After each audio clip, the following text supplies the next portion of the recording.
Hackers, androids, body augmentation, political conspiracies, neon. That's Cyberpunk, which first appeared in the early 1980s and is a neo-futuristic fantasy genre, oftentimes drenched in dystopian overtones. The genre has taken root across all mediums, starting from movies and plays. The video game industry also has its fair share of cyberpunk goodness. With the latest game from this category, Cyberpunk 2077, announced, here's a little recall to the past to add fuel to your patience until Cyberpunk 2077 comes out in the future, near or far. Hey folks, this is Mahanavas from SegmentNext, and here's 15 games you can play before the release of Cyberpunk 2077 in no particular order. Observer. Observer is unique even within the world of Cyberpunk because it doesn't use the familiar neon-lit urban sprawl to tell a story about the horrors of body augmentation and economic despair. Instead, Observer is a claustrophobic game that takes place in a run-down apartment complex where monsters, both physical and mental, await you as you search for your missing son and take on a corporate conspiracy. It's filled with jump scares, plot revelations, creepy set pieces, so it brings a nice mix of horror and sci-fi. Also, the game has Rutger Hauer, who played the android Roy Batty in Blade Runner, voicing the protagonist, so you can't beat that even with a cyber mechanic arm. Valhalla. A rather unique entry in this list, it literally does what the title says. It's an indie bartender simulation video game with visual novel elements as well as cyberpunk and anime-inspired visuals. If you want to stray away from any violent cyberpunk games, then this is your pick. Here you make your customers drinks and lend your ear to their troubles. It's as simple as it gets. Deus Ex. No list of cyberpunk games can skip this one. It's the cyberpunk game that defined themes of conspiracy, terrorism, and transhumanism together with intriguing characters. It may be over 15 years old, but the game handles itself well despite its old age. Not only does the narrative, which is heavily influenced by real-life secret societies and conspiracy theories, focuses on the threat of potential world domination of groups similar to the Illuminati, but the level design is definitely praiseworthy. Every map is a complete sandbox that allows experimentation. Combat can be played out in different ways should you choose to engage in it, otherwise stealth is the strategy to opt for through secret paths. It provides a ripe and different experience for each player, and that's why after all these years it's still going strong like Tyrion Lannister. I had to. Far Cry 3 Blood Dragon.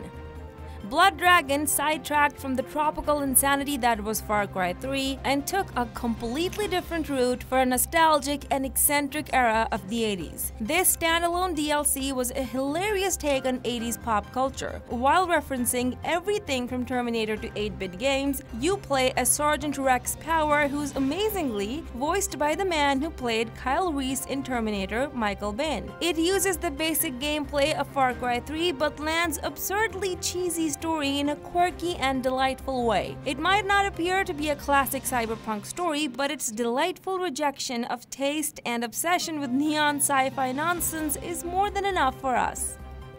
Neuromancer. The novel that gave us the word cyberspace and a different perception of science fiction got a game made by the same name. It's loosely based on the novel but spins a new yarn with a console cowboy searching for missing hacker buddies. The game split between hanging out in Chiba City and taking trips into cyberspace to fight countermeasure programs and dangers, all in an effort to find the source of the protagonist's vanishing buddies, and hits a lot of the themes from the novel. It's a 1988 adventure game though, so if you do want to take it for a spin, be prepared for a really bad interface, arbitrary deaths, and a bit of a challenge. Oh, and a hefty Google search because this is now an abandonware. Detroit Become Human.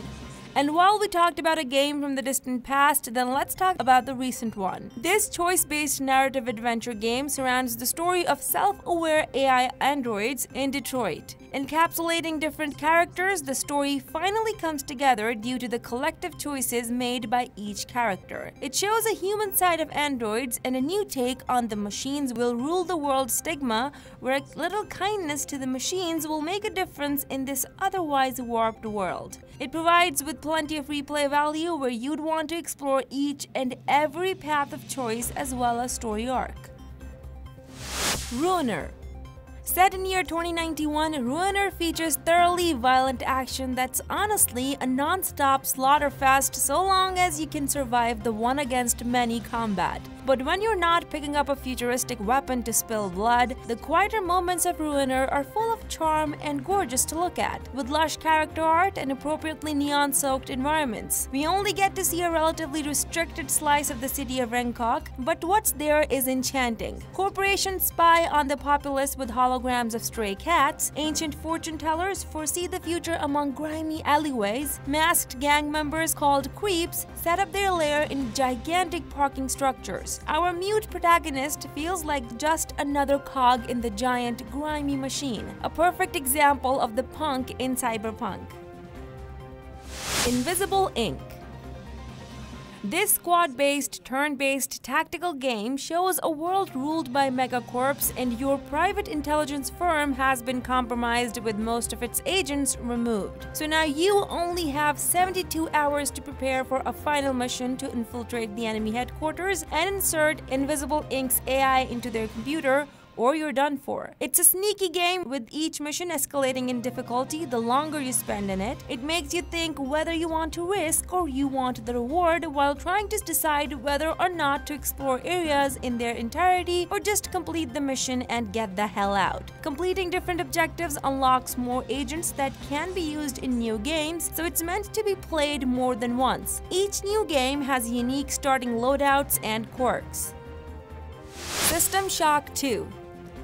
System Shock 2 is a classic due to its rich, terrifying atmosphere and its engaging story, with you serving as pawn in a war between two AIs. Though System Shock 2 might initially appear to be more sci-fi horror than Cyberpunk, the game's focus on hacking spaces and body augmentation means it more than occupies its fair share of space within the Cyberpunk genre. A remake of this classic is potentially underway, so be sure to check that out as well whenever it comes out. Techno Babylon. This point-and-click game has everything: genetic engineering, oppressive AIs, the surveillance state. The game switches between three characters. Two of them are members of the secret police with divided loyalties, and third is agoraphobic hacker who prefers to spend her life in cyberspace, and they all get swooped up in a sci-fi conspiracy. Due to its pixely aesthetic, it may be called classic, but it's a modern game that attempts to push the genre forward like adventure games used to, with exceptionally creative puzzles that never actually feel like puzzles. It has a deep, multi-layered story and some of the best and most believable world building you'll ever experience. Syndicate. It's been nearly 2 decades, and Syndicate remains one of the most influential cyberpunk games. The original Syndicate was a strategy game by Bullfrog that pitted corporations against each other in a dark future. In order to conquer more corporations and take over more territory, you controlled a squad of 4 cyborgs and sent them into various competitors' bases to steal their resources, kidnap their personnel, and cause all kinds of havoc. The disturbing but tactical gameplay remains fresh, and its apparent simple narrative was actually ahead of its time, encouraging you to play not as the savior but a cunning tactician willing to do anything to get the job done. Shadowrun Returns. The 2012 revival of the Super Nintendo game that made waves is an isometric RPG. Shadowrun Returns wisely used the original game's world while also setting off on its own path, with an open-ended system that let players navigate this future on their own terms. This game has something for everyone, whether you want to be a wisecracking orc who talks through every difficult situation, or an elven hacker who can also pack punches when it's time to brawl. It's like D&D meets Cyberpunk world, and is especially interesting to those who love crafting stories and characters with the tools provided. Mars War Logs. The prequel to another cyberpunk game called the Neuromancer, Mars War Logs takes place 20 years after human colonization, where Mars has moved closer to the sun, causing colonies to grow desperate for resource, especially water. And as is expected, powerful guilds fight for its control, and the government has become corrupt, controlling its citizens by force, using technomancers to keep them in line and torturing them through experimentation. That's where your character, Roy, an escaped prisoner of of war and renegade comes in who's caught in a power struggle between multiple powerful factions. Each difficult decision you make will affect the fate of Mars and its human colonies using a karma system. It's an expansive game with many side quests to go along with your main mission. Dex.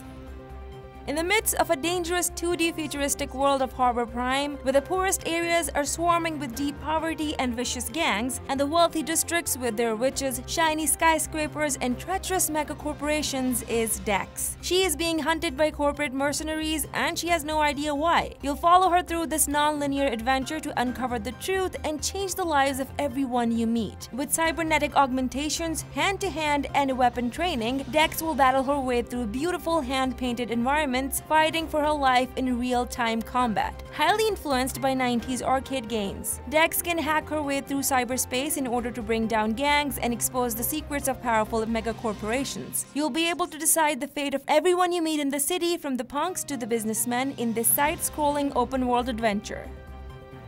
Hover.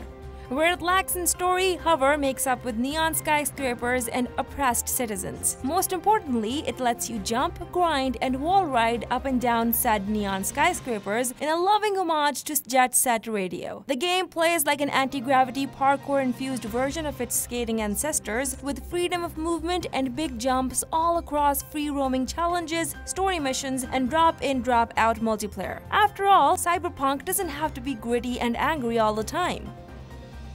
And that's our 15 Cyberpunk games listed and done. Tell us which is your favorite and if you have any other recommendation. Also, do like this video and don't forget to subscribe. Until next time.